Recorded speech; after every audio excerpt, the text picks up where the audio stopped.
Yes, yes, okay. Okay. Selamat ya.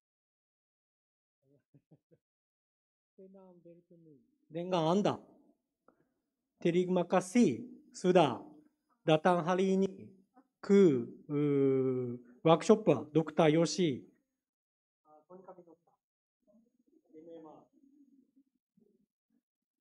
Terima kasih Dr. Yoshi. Paul kenal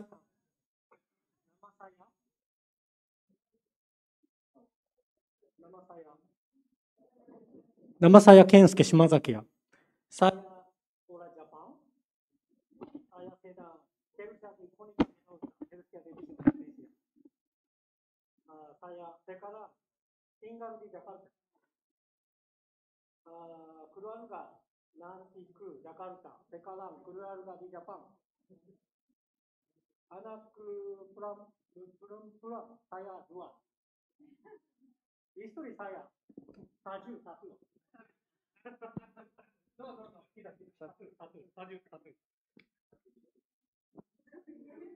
Saya sedang belajar bahasa Indonesia, tapi ya, saya bisa mengerti sedikit. So dari sekarang saya akan bicara bahasa Inggris, okay? So we are from Konica Minolta. Thank you for coming today. Thank you very much. So Konica Minolta used to be two companies. Okay. So Konica was founded 1873.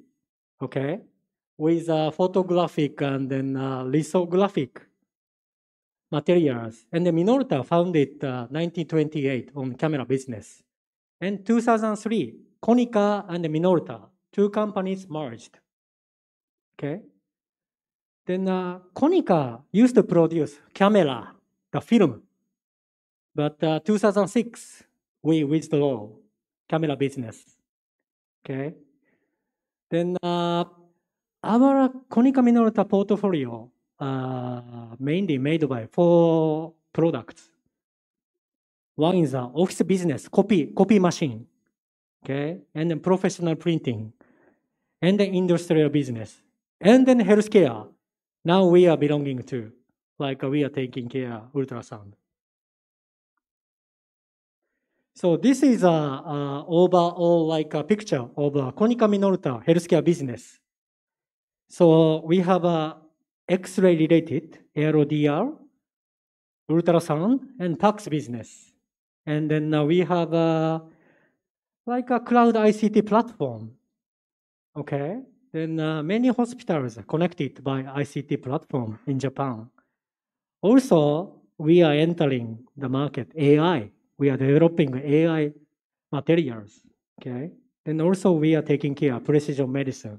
This is Konica Minolta Healthcare, like overview. So now I'm in Jakarta. We open up a Konica Minolta Healthcare business office in Jakarta. So I'm division manager, taking care of all Indonesia. We are X-ray, ultrasound, healthcare IT packs, distributors, total 7. Okay.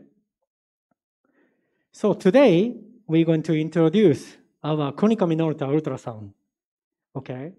So 3 points I want you to remember. Image bagus sekali. Okay? 2, mudah dicapai.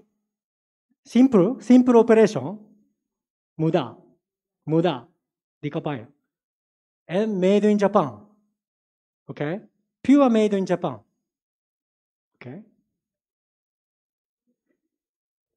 Movie. So you will see our unique technology, but one of them is SNV. Okay?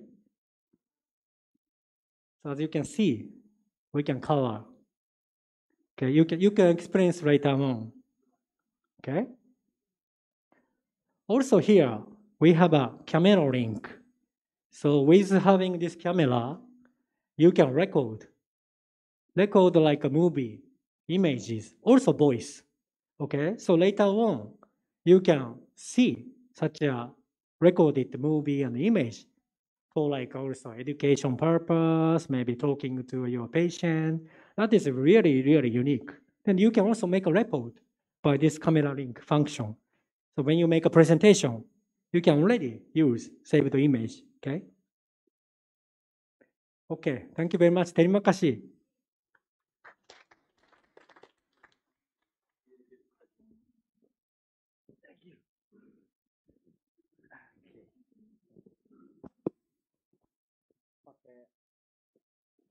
Oke. Eh, selanjutnya giliran saya ya. Saya Dr. Yosi Asmara, mungkin yang belum kenal. Bekerja sehari-hari di RSUD Tarakan, terutama di klinik nyerinya di RSUD Tarakan.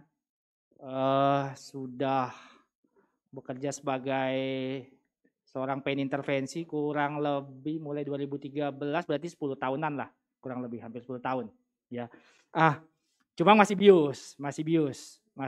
Terus kemudian hari ini kebetulan karena kemarin kalau pas lagi di Tarakan suka ada fellow yang datang untuk melihat tindakan-tindakan pain intervensi yang anestesi, itu sering nanyain kalau dapat kasus susah spinal gimana gitu kan, terus atau kalau mau pasang epidural pakai USG bisa nggak? Oke. Saya pribadi sekarang semua pekerjaan saya untuk pasang epidural gitu ultrasound guided. Saya udah nggak bisa blind lagi. Pasang CPC nggak bisa blind lagi. Ya, jadi pasang epidural saya ultrasound guided sekarang. Jadi yang dirasakan satu, saya lebih mudah, lebih akurat, kemudian bisa menempatkan posisi jarum lebih akurat untuk kasus-kasus, karena kalau di pain intervensi kita perlu lebih spesifik untuk memblok area tertentunya di untuk epiduralnya. Oke. Saya ganti ini ya.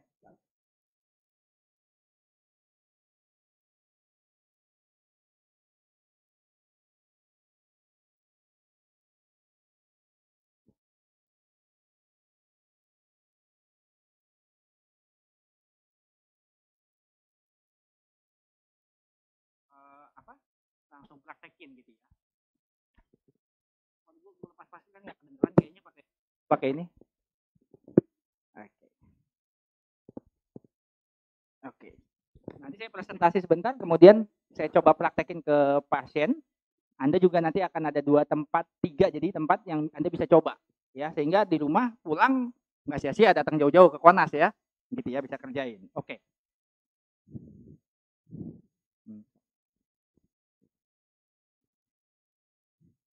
Ini kasus yang sering kita dapat juga kan, dapat yang obes, meskipun belum tentu susah juga ya. Kita kerjain ini, tapi kasus-kasus ini bisa kita dapetin. Baru aja tadi siang junior saya di RSUD Tarakan WA, karena kemarin saya pre-op pasiennya beratnya 208 kilo. 208 kilo, saya lapor ini susah di spinal. Kemudian mau operasi debri demang kaki doang, gitu ya. Tadi dia baru WA, mau blok gak bisa. Akhirnya di spinal sama dia. Junior saya ini baru masuk kurang lebih 3 bulan di RSUD Tarakan, tapi dia udah magang sebagai relawan selama kurang lebih 6 bulan lebih. Jadi dia belajar ultrasound di Tarakan waktu itu.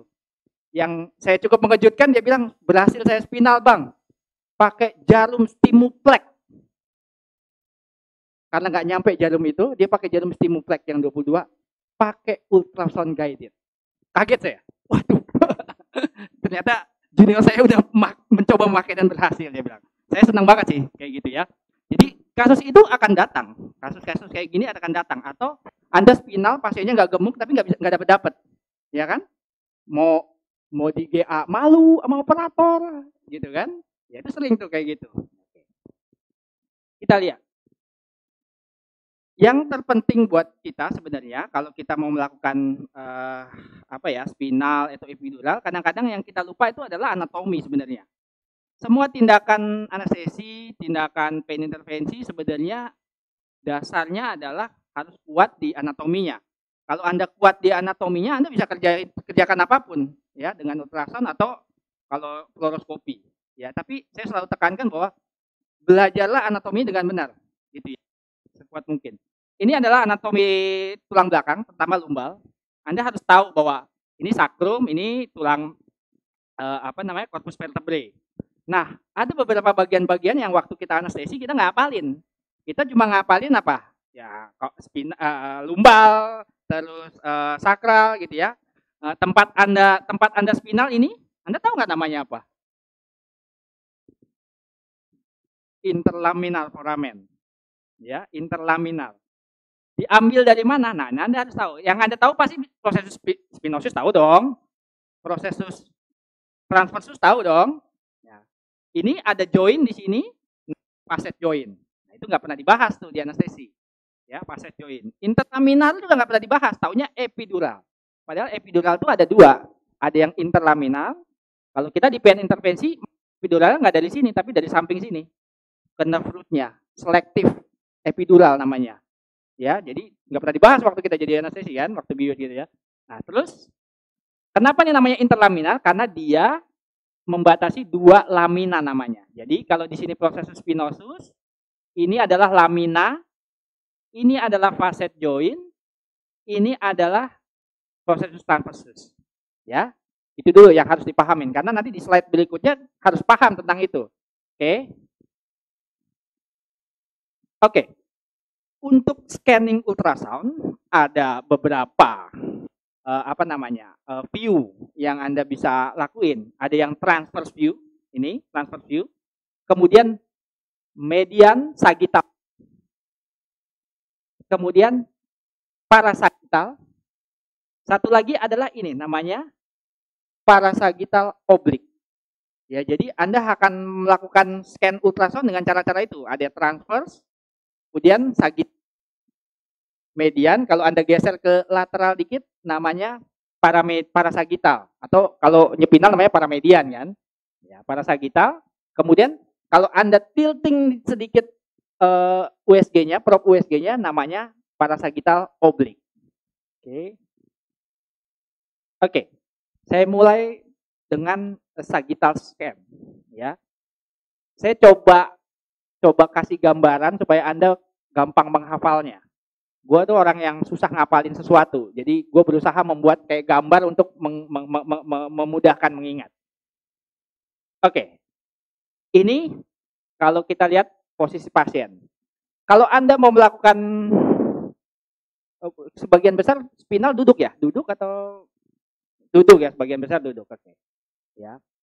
Ini adalah gambaran kalau kita, jadi kalau dilihat ini adalah spina iliaca, kemudian ini garis tengahnya ya, prosesnya ya, kita tempatkan prop USG. Nah, prop USG-nya yang dipilih adalah prop USG yang kalau ngerjain buat spine itu yang curve. Jangan yang, kan ada dua ya, ini yang curve, yang satu lagi yang linear, yang ini, linear itu yang datar. Ya, jadi kalau linear biasanya kalau kita mau ngerjain kan ke target yang kedalamannya maksimal 4 cm. Ya. Jadi target kita biasanya ada 3 cm gitu ya. Nah, ini kalau kedalamannya Lebih dalam dari itu kita pakai probe yang curve. Ya, satu pemilihan probe penting ya. Oke. Ini kalau bisa dokter-dokter lihat ya, kita nempatin probe-nya di sini ya, di tengah-tengah. Gambaran yang dokter akan lihat, gambarannya akan seperti gini. Ya, Anda bisa lihat proses spinosus, kemudian ini sakrum. Nah, di antara proses spinosus sakrum ini ada dokter bisa lihat nih, ada dura. Jadi duranya kelihatan kalau kita pakai USG. Cuma anestesi sakti, nggak perlu ngelihat juga bisa, ya kan? Sakti cuma kita anestesi sakti nggak lihat, udah nemu nih, ya, gitu ya. Cuma kalau Anda pakai ultrasound, Anda bisa lihat benar-benar. Satu, Anda bisa lihat. Kedua, Anda bisa ukur kedalamannya. Kurang lebih dalamnya seberapa. Ya, oke. Meskipun ini bisa terlihat, tetapi nanti coba Anda praktekin, biasanya susah melihat gambaran pada saat posisi median. Ya. Tapi nanti Anda praktekin. Oke, berikutnya saya geser dikit ke arah lateral ya, probe-nya ya. Jadi tadi mulai dari median, geser ke lateral di sini. Pada area lamina. Ya, ingat ya tadi ya. Spinosus, geser dikit, area lamina. Kalau Anda bayangin ini, kalau Anda ada di sini, Anda akan ketemu satu, tulang lamina. Kedua, interlaminer ya kan? Ya, bayangin anatominya. Jadi di USG nanti Anda akan lihat nih. Ini lamina, tulang lamina, kemudian ada celahnya di sini. Ya, itu namanya paramedian sagittal scan. Di sini nanti Anda bisa lihat nih. Ini kalau posisinya cukup bagus, bahkan Anda bisa lihat anterior kompleks. Anterior kompleks itu adalah bagian dari korpus vertebrae yang bagian belakang. Bisa sampai kelihatan gitu. Ya. Oke. Nah, untuk mempertajam, biasanya kita lakukan namanya paramedian sagittal oblik. Jadi dari tadi para sagittal, kita oblik dikit, tilting dikit. Sehingga kita bisa lihat lebih jelas kanal spinalnya, bisa lihat lebih jelas duranya. Ya, bisa lihat area intratekalnya, area spinalnya. Jadi Anda bisa lihat nih semua. Nah, kalau Anda udah bisa lihat ini, tinggal masukin jarum doang. Ya, tinggal masukin jarum doang ke target itu. Ya, dimudahkan banget dengan USG. Ya, cuma katanya tidak semudah itu Ferguson. Ya, tidak semudah itu. Ya, lihat scan-nya dulu, udah oke, bagus. Nanti dokter harus coba ya, lihat scan-nya. Nah, gambarannya itu dia dibilang kalau area lamina itu gambarannya kayak kepala kuda. Nah, di sini. Kebayang nggak ya? Jangan-jangan otak saya yang bayangnya terlalu besar. Jadi gambarannya kayak kepala kuda. Kalau Anda lihat yang oke. Sorry, ya oke. Ya, ini slide sebelumnya. Slide sebelumnya nggak begitu kelihatan ya. Nah, slide lagi. Nah, kalau yang ini begitu dioblik, Anda bisa lihat dia lebih mirip dengan kepala kuda. Ya, area laminanya. Ya, kepalanya ya. Oke. Ini sagittal. Oke. Kalau kita jalan lagi dia ke arah lateral, tadi ya, median, lateral dikit, lateral lagi, yang ketemu apa? Areanya tadi saya bilang, faset, area sendi. Ini mah mainannya orang-orang pen intervensi biasanya. Ini target buat kita orang pen intervensi untuk injeksi ke sendi faset namanya. Ya, kalau buat spinal sih butuh amat. Cuma Anda harus bisa bedain area aja jadinya. Nah, kalau gambarannya di area parasagittal di area facet joint, dia gambarannya akan lebih nggak rata. Kayak dianggap kayak camel hump namanya. Kayak punuk onta ininya gambarannya. Nah, kayak punuk onta juga ya. Tapi mirip kayak punuk onta. Ya, jadi nanti Anda scan lihat perbedaannya. Nanti saya kasih lihat. Kemudian kalau kita lateral lagi, yang didapatin adalah gambaran prosesus tanpa ya, makin ke lateral. Nah, gambarannya ini lebih signifikan kelihatan. Bentuknya dianggap kayak trident atau tombaknya si siapa Neptune ya, trident. Kalau sekarang tombaknya Aquaman lah ya. Jadi gambaran yang Anda harus hafalkan untuk mengidentifikasi. Jadi kepala kuda itu area apa? Lamina, oke. Kalau tombak trident prosesus transversus. Nah, camel hump faset. Jadi 3 itu penting. Ini kita baru bicara scan-nya sagital ya. Ada scan satu lagi yang transverse. Ya, jadi apalin kepala kuda, camel hump, ya, punuk onta, dan trident. Oke, sekarang kita lihat kalau transverse scan itu kayak gimana. Oke, ini kalau kita transfer scan. Transfer scan itu Anda akan cuma dapat 2 gambaran. Yang pertama, Anda akan dapat gambaran kayak, saya nyebutnya Borobudur stupa, kayak stupanya Borobudur. Ya, jadi ada proses spinosusnya. Khasnya di sini adalah dia ultrasound ini berada di area tulang semua. Jadi dia nggak akan bisa lihat kompleks spinalnya. Ya, kehalang oleh tulang semua. Ya, jadi dia berada pada proses spinosus. Kemudian yang sisi sini, yang ini, yang putih, itu adalah laminanya. Ya, ini proses spinosus, ini laminanya. Ya, kebayang ya? Nah, dia nggak bisa ngelihat ke dalam sini karena kehalang sama proses spinosus. Nah, kalau kita scan-nya geser, entah kranial ke kaudal, Anda akan dapatkan gambaran yang berbeda, yaitu gambaran kayak gini. Saya nyebutnya cat eye. Ya, kalau Anda lihat, ini gambarnya mungkin aja. Nah, begitu saya geser dikit, kalau tadi kan dia di sini nih, ya kena tulang semua. Begitu saya di sini, ya itu tempat Anda waktu kalau mau nyepinah kan diraba tuh, tulang, ada celah tuh. Nah itu tempatnya di situ tuh, USG-nya.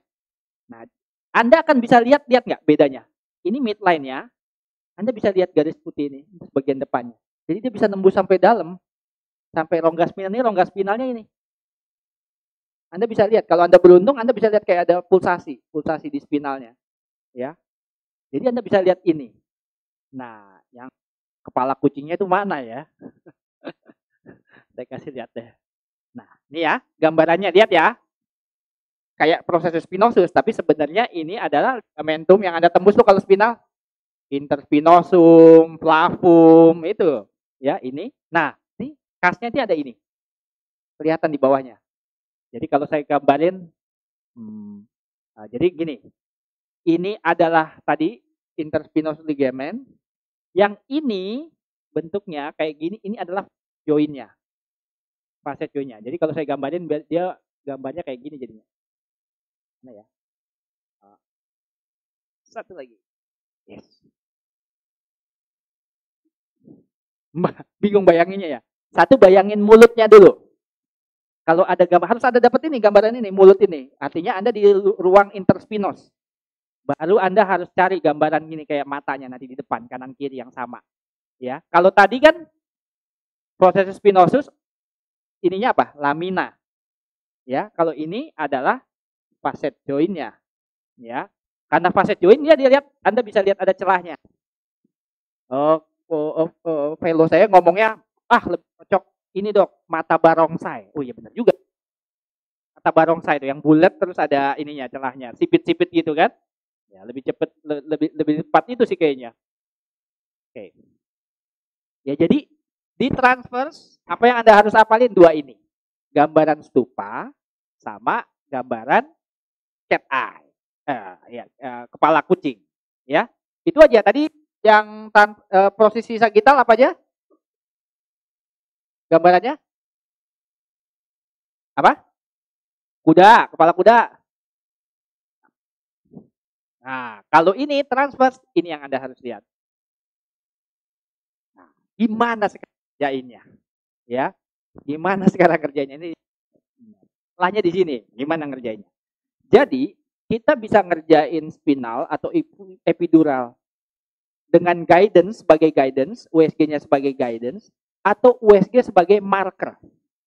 Ya, artinya apa? Kalau marker itu kita membuat scanning, kemudian menandain area di mana kita nanti bisa nusuk dengan cara blind. Kalau guidance itu adalah kita nusuk dengan guidance USG. Jadi USG-nya di tempat di situ, jarumnya kita lihat masuk kemana. Ya, ada 2 cara. Umumnya yang lebih mudah adalah dengan cara bukan guidance tapi dengan marker. Ini caranya begini. Ya, jadi kita lihat. Ini posisi parasagital oblik. Ya, parasagital oblik. Dokter bisa lihat lamina, dura. Ya. Tandain tengah-tengah USG. Ini taruh di tengah nih. Ini USG-nya ditaruh di tengah-tengah. Target kita ditaruh tengah yang ini nih. Kita mau masuk ke sini kan? Taruh di tengah USG-nya. Tandain. Spidolin. Tengah-tengah USG. Tengah-tengah layar. Tandain di tengah-tengah USG. Kebayang ya, Dok? Kalau bingung tanya boleh. Ya, tengah-tengah di layar tengah-tengah layar celah interlaminarnya, di luar tengah-tengah kulit ditandain. Setelah Anda tandain ini, rubah posisinya jadi transverse. Di transverse Anda harus cari yang kepala kucing. Ya, karena kan yang bisa lihat ke sampai spinal kan kepala kucing. Kalau stupa nggak bisa kan? Ya ketutup dia. Jadi Anda cari ini kepala kucing. Tandain lagi, taruh dia di tengah targetnya, tandain di sini, tandain di sini. Anda nanti akan ketemu silang begini. Satu tadi yang pertama, tandain di sini kan. Yang kedua, saya transfer gini. Ini garisnya dihubungin. Seret, seret. Nah, bayang nggak? Kalau udah garisnya udah kehubung gini, Anda tinggal tusuk di tengah-tengah itu tuh. Tempat itu. Jadi itu USG sebagai marker. Ya, USG-nya jadi marker.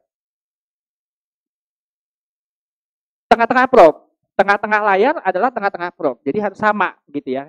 Biasanya di layar tuh kita bisa pencet namanya emot. Kalau ditekan sekali dia keluar garis tuh.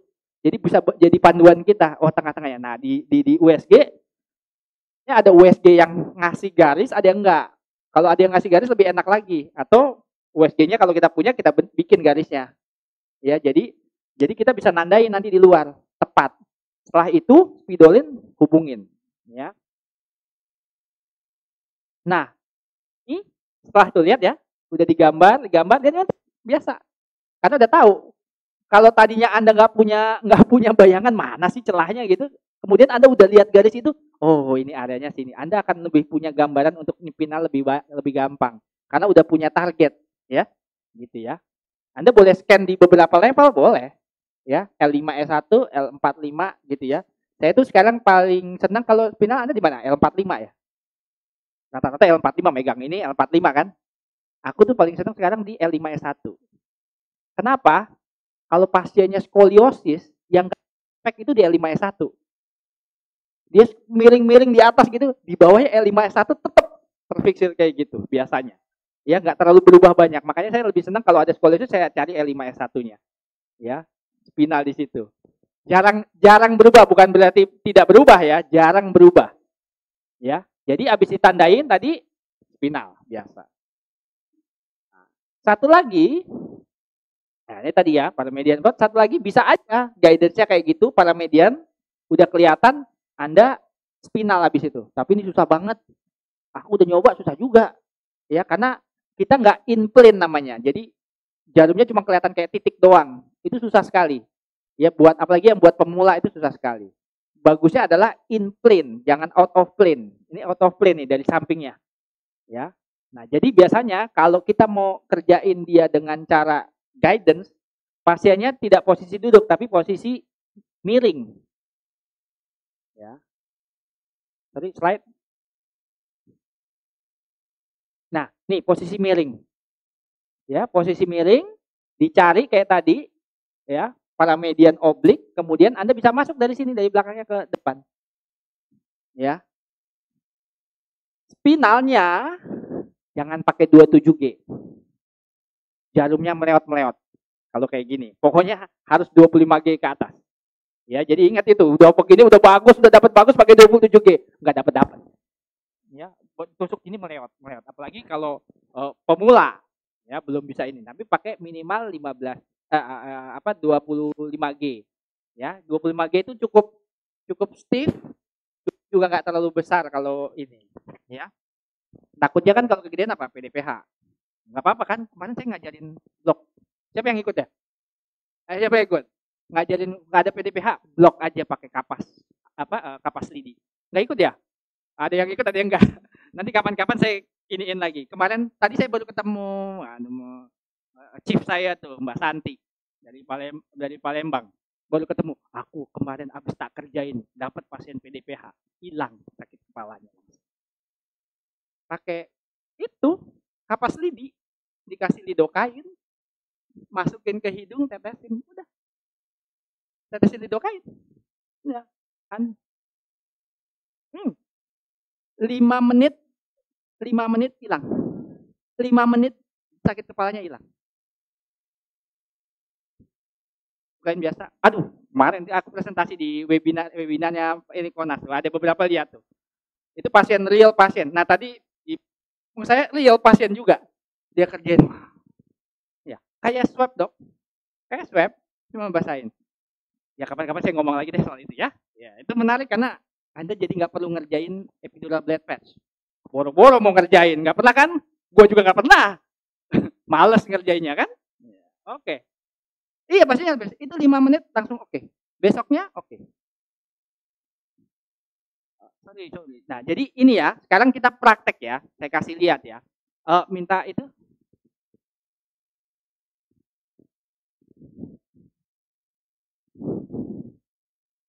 Nanti dokter coba situ ya. Sini sama sini ya. Saya mau semua nyoba. Oke. Wah, dapat yang begini nih. Lumayan nih, sesuai case-nya ya. Oke. Duduk aja dulu. Oke. Bajunya buka boleh ya? Pakai celana pendek nggak kamu? Waduh, nggak pakai celana pendek, nggak apa-apa deh. Turunin aja. Ini kendurin aja. Nanti bisa lihat di kamera ya. Spidol Yul. Oke.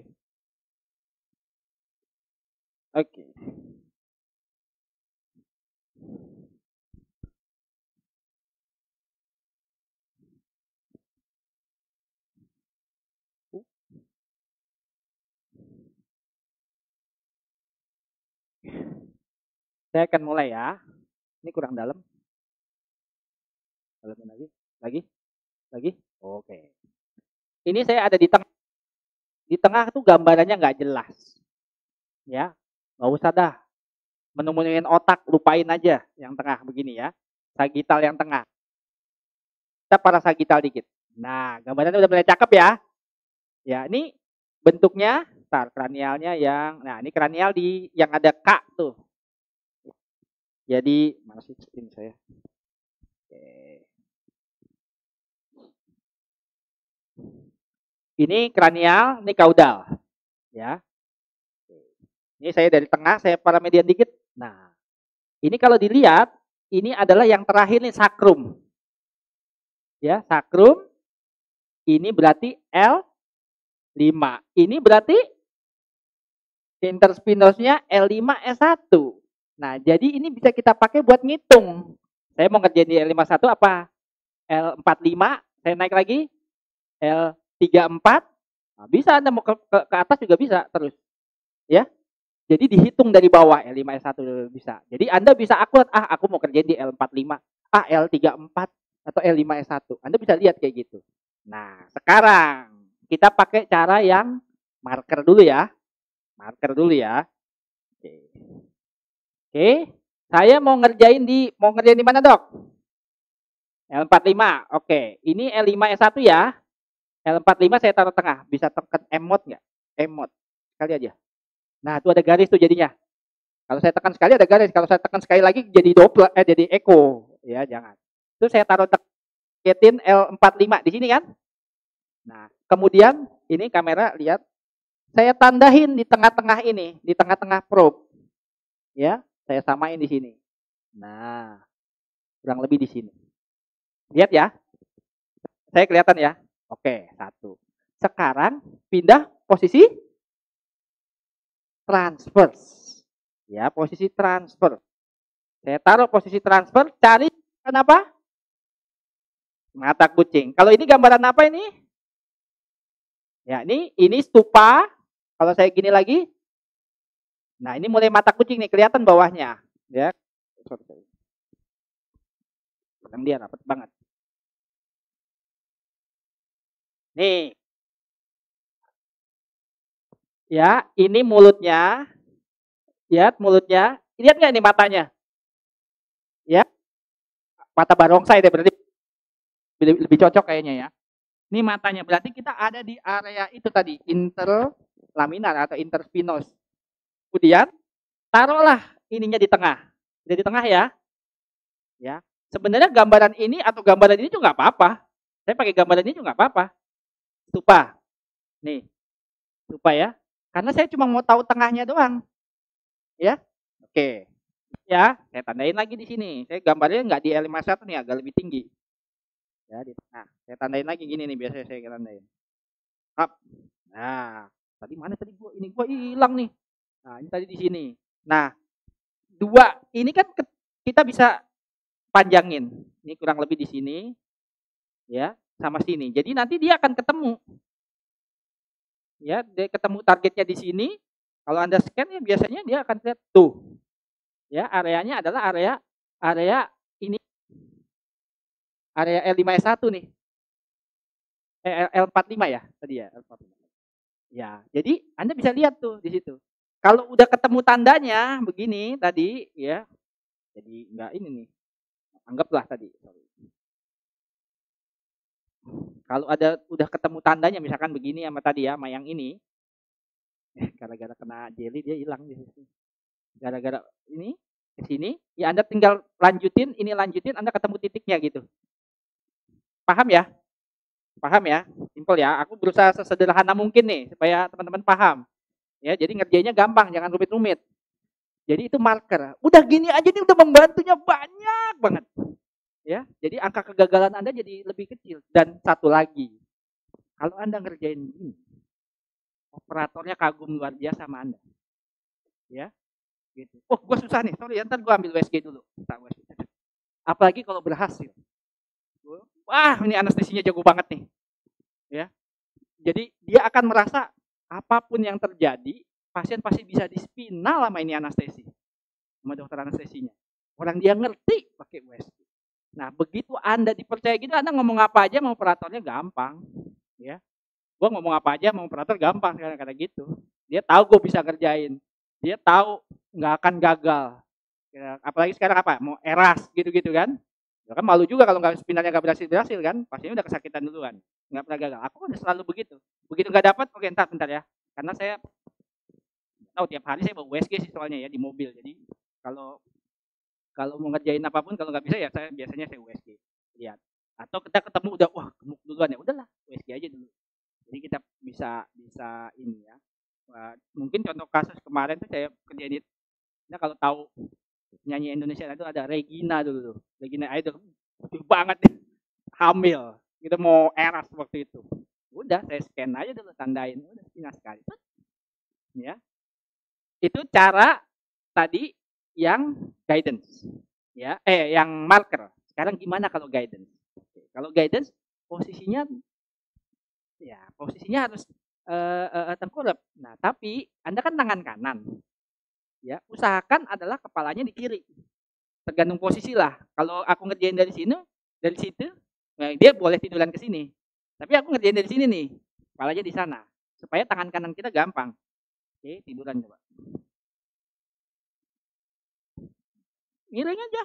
Kan spinal miring. Kalau tengkurap nanti ibu hamil, iya ngambang dia. Oke. Nah, ini ya cari paramediannya atas ini. Oke, kelihatan ya? E5 E1 kelihatan. Ini E5 E1 ya. Pakat ya. L45 ini.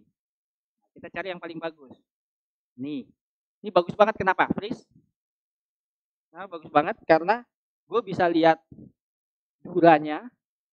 Ya, bisa lihat hanya di sini sama anten kompleksnya. Ya, spinal udah pasti. Freeze lagi. Kita cari lebih bagus lagi. Oke, kalau udah dapet kayak gini, ya, oke, Fatima. Nah, Anda bisa ngelakuin untuk injeksi dari arah sini, dari sini, ya, masuk ke area sini. Biasanya kalau L51 susah. Jadi saya senangnya ngerjainnya agak di atas sedikit, di L45, ya. Jadi masuk jarumnya dari sini nanti, dari atas sini nanti dia jarumnya akan muncul dari sini, sini. Kalau dari depan ini, kalau epidural lebih enak lagi. Jadi Anda masukin tuhai ke sini, set udah di depan sini baru loss of resistance. Kalau pakai jarum spinal nggak apa-apa, Anda berhenti di situ dulu ya nggak apa-apa. Anda berhenti di sini udah kelihatan jarumnya ada di sini, habis itu tusuk lah. Masuk ya, tusuk masuk. Udah. Jadi ke torakal gimana? Sama, torakal paramedian aja. Kayak gitu. Sorry, jadi kalian ya, kan epidural biasanya torakal kan? Gambarannya dia cukup, kalau itu tadi di tengah, nah ini torakal, dia gambarannya nanti Anda akan lihat kayak gini. Dia lebih datar. Oke, freeze. Lebih datar, kemudian ini duranya nih. Ini lamina, ini dura. Ada cekungan sedikit banget. Bisa dikerjain? Bisa banget. Gue udah praktekin tiap hari, gue pakainya begitu. Epiduralnya. Ya, pakai ini. Ya, pakai USG. Gitu, saking gampangnya. Ya, gampang banget nanti kalau Anda udah biasa, gampang banget. Awalnya aja sulit. Lama-lama. Jadi Anda bisa ngerjain pasiennya di bius. Kalau pasien Anda di bius total kan Anda takut tuh kan. Gue mau ini nanti pasien nggak ngerasain. Takut kan? Ah, nggak usah di epidural lah. Nah, ini bisa. Kalau dengan ini, itu jarum saya udah di depan situ. Tinggal loss of resistance-nya ya nggak usah ultrasound guided. Begitu udah di depannya tinggal masuk. Ujung jarumnya di sini. Iya, persis di depan dura. Jadi dokter jangan masuk dulu, dok. Jangan nembusin duranya dulu. Ya, jangan ini dulu, jangan maju. Anda di platformnya dulu. Anda udah tahu nih arahnya, udah deket banget. Tinggal maju pelan-pelan di platformnya. Ya. Nah, ini duranya di sini. Iya. Anda ada di sini aja, dok. Ya. Harus bisa lihat ujung jarumnya udah tinggal mau maju lagi ke dura. Sejajar maksudnya? Begini, susah. Pasti dari sini begini. Boleh, betul. Sejajar laminanya maksudnya. Boleh. Nah, di situ Anda udah tahu tinggal berapa mili lagi maju. Jadi Anda udah nggak punya kekhawatiran bahwa ini masih jauh atau masih dekat, karena Anda udah tahu ini udah dekat. Tinggal loss of resistance-nya aja. Ya. Oke? Ada pertanyaan? Kita praktek. Ya, saya pengennya oke. Silakan, Dok. Iya, no. Sudutnya begini memang. Kalau in plane. Sudutnya lumayan tajam. Maksudnya lumayan tajam. Oh, epidural lebih perpendikular. Oh ya, enggak, ya pasti dia lebih bentuk sudut. Kan dokter bisa lihat jarumnya. Ya, dokter bisa lihat jarumnya. Enggak mentok. Ya, kalau jarumnya bisa lihat. Nah, udah di depan tinggal. Kesulitannya, ini saya kasih tahu kesulitannya buat pemula adalah biasanya yang tidak terbiasa dengan USG itu kesulitan lihat ujung jarumnya. Ya kan itu. Jadi kalau buat saran saya di awal Anda kerjain yang marker. Ya, marker. Supaya Anda punya jam terbang, sebenarnya Anda kerjain aja semua pasien Anda yang mau biasa gitu, Anda markerin aja. Habis itu Anda coba, akhirnya Anda nanti punya kemampuan, scan-nya begini gitu ya. Itu lebih baik dibanding Anda nggak dapat, habis itu baru ngambil USG. Pressure-nya lebih tinggi lagi. Ya. Tapi kalau dari awal, udah Bu, duduk dulu ya, saya scan dulu. Oh ya, udah tinggal nanti cuci. Ini ya. Jadi gunakanlah waktu untuk menambah jam terbang. Karena Anda nggak tahu kapan Anda tiba-tiba dapat kasus yang begini yang Anda nggak bisa, sampai keringetan, final nggak dapat. Lebih baik Anda prepare, latihan dulu, ya. Kan nggak ada salahnya kalau markerin gitu kan. Udah. Jadi Anda nanti akhirnya begitu dapat kasus yang nggak bisa, udah tahu. Ya, jangan latihannya kalau dapat kasus susah dulu, ya, jangan. Semua kasus gampang kalau Anda kebetulan ini kan USG gini yang probe-nya konveks gampang, USG objin ada. Cukup kelihatan sih sebenarnya, tapi mungkin nggak terlalu jernih ya. Kalau Anda punya USG kayak gini yang bagus gitu ya, itu akan lebih memudahkan, jelas beda banget deh, memudahkan. Ya. Saran saya sih sekarang ya, kalau kita seorang anestesi, Udah nggak zamannya lagi senjatanya cuma laringoskop sama mesin anestesi. Ya, Anda harus senjatanya satu lagi ultrasound. Ya, USG banyak yang bisa dibeli gitu ya. Banyak yang jual, banyak merek kan bisa di ini. Nah, kalau di rumah sakit punya, di OK punya, waduh, udah enak banget, membantu banget, ya, gitu. Oke, sekian sekarang. Ya, agak-agak saya harap sih teman-teman beli ya USG ya. Orang mobil keluaran terbaru aja bisa beli anestesi SPAN. Nah, ya, USG ya di bawahnya Ioniq 5 lah harganya. Ya kan di bawah Ioniq 5 tapi kan buat cari makan. Ya, masang CVV kayak gini. Kalau nanti Anda buat pain intervensi ya dapat duit lagi dari situ. Gitu ya buat cari makan. Ioniq 5 kan turun kan depresi nanti harganya. Ya kan nilainya depresi kan. Tapi USG Anda bisa pakai terus. Gitu. Oke, silakan dok. Ini di sini boleh, di sana boleh. Nanti USG-nya disiapin. Dur aja. Boleh. Dok.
Oke, waktunya udah habis ya kayaknya ya.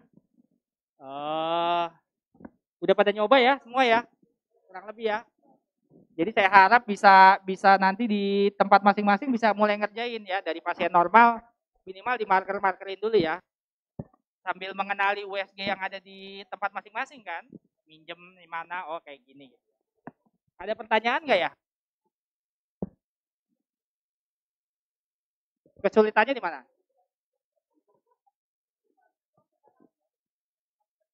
Bisa, bisa. Iya. Bisa sampai 15 pakai curve tapi ya. Makanya kalau di spine itu selalu pakai curve sih biasanya. Lagi yang mau nanya?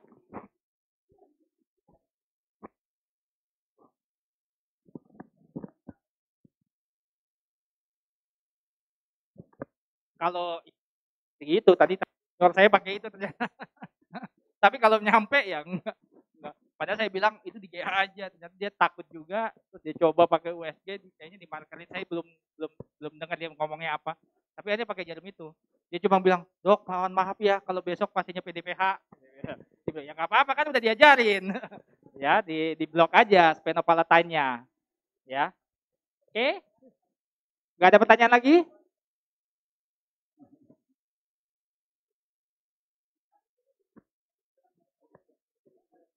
Cara ngatasin PDPH gimana ya? Jadi ada satu teknik sebenarnya dipakai oleh orang-orang pain intervensi itu untuk mengurangi nyeri orang-orang headache, sakit kepala.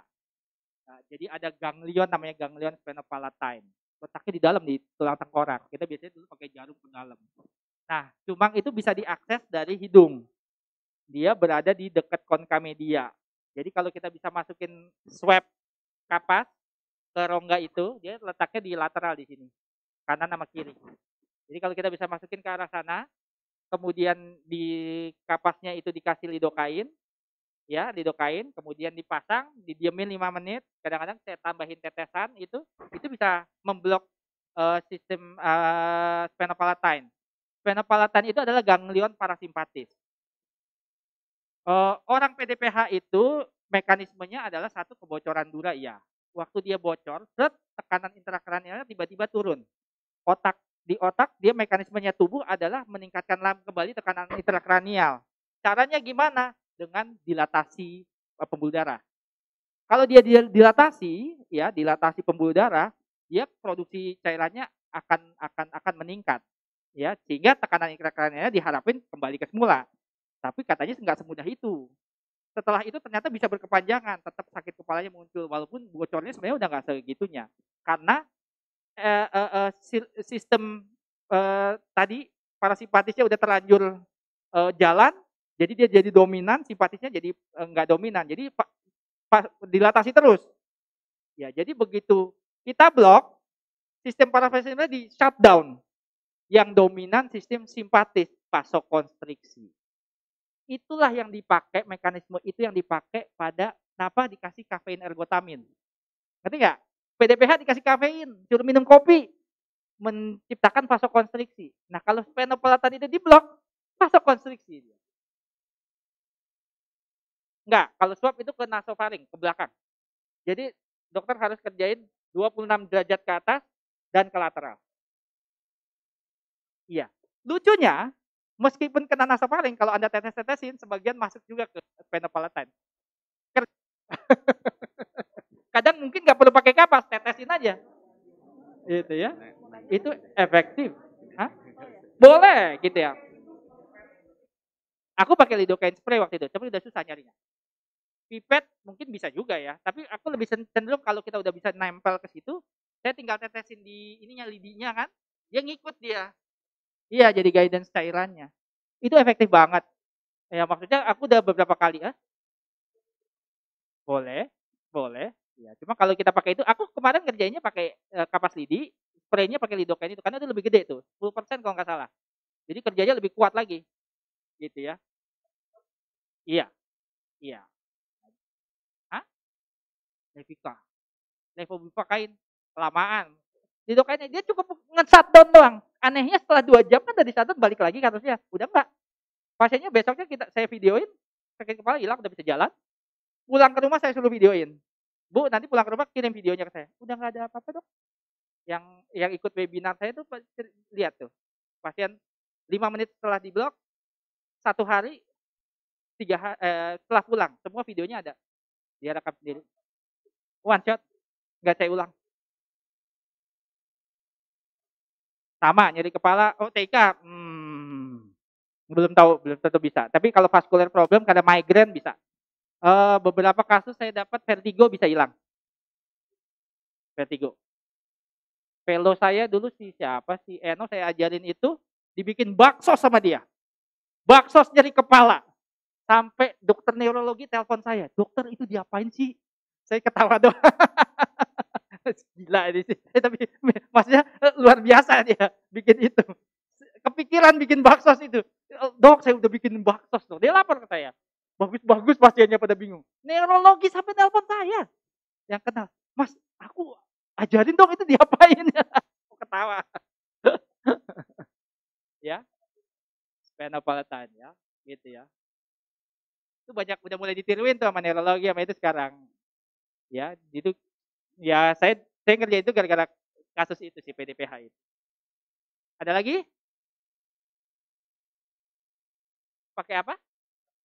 Ya kayak kan bedanya cuma ada epinefrinnya doang kan. Vasokonstriksinya ya aku belum pernah coba sih, tapi mungkin aja lebih bagus. Karena itu ya ada vasokonstriksinya. Mungkin aja lebih bagus. Ya, nah teknik ini saya lagi ngembangin supaya kita bisa ngerjain blok buat pasien-pasien operasi VES. Aku lagi bikin case report ya, tapi pakai jarum spinal. Sama.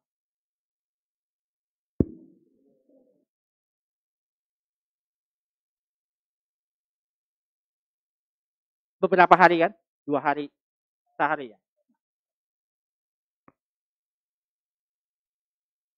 Iya, nggak banyak tahu. Aku juga Pak di konsul setelah hari kedua. Objinya Mak,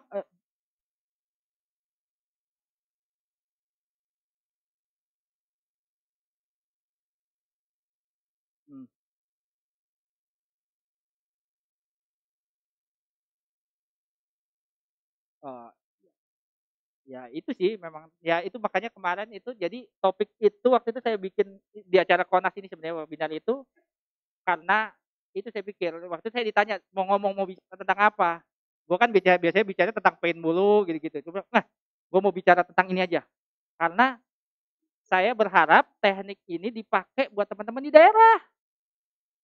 Nggak usah di daerah, di sini aja nggak ada yang ngerjain epidural blood patch.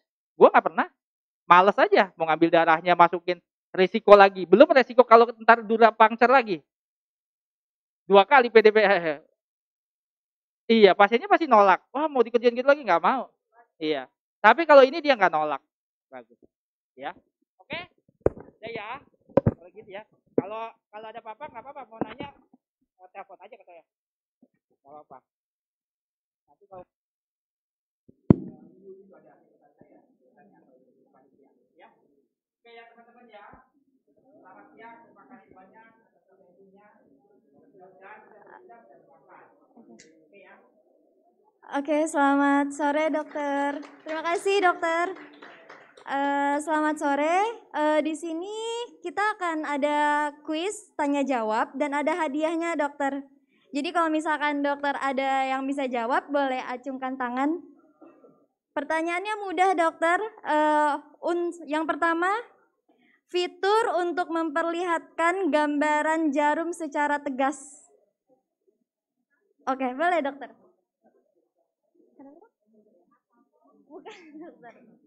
Fitur untuk memperlihatkan gambaran jarum secara tegas. Jadi dokter tidak akan ada kesalahan dalam penyuntikan. Kurang tepat dokter. MX1 itu tipe USG-nya. Wah, betul sekali dokter. Jawabannya SNV dokter, Simple Needle Visualization. Jadi ya betul. Jadi dokter dengan menggunakan fitur itu tidak akan ada kesalahan dalam penyuntikan. Salah satu software unggulan kita salah satunya memang SNV ini karena berbeda dengan USG yang lain. kasih. Oke. Ada lagi pertanyaan selanjutnya. Konica Minolta ini made in mana, dokter?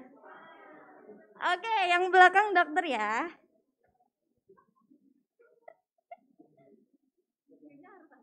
Iya. Terima kasih, dokter. Terima kasih. Sebentar ya.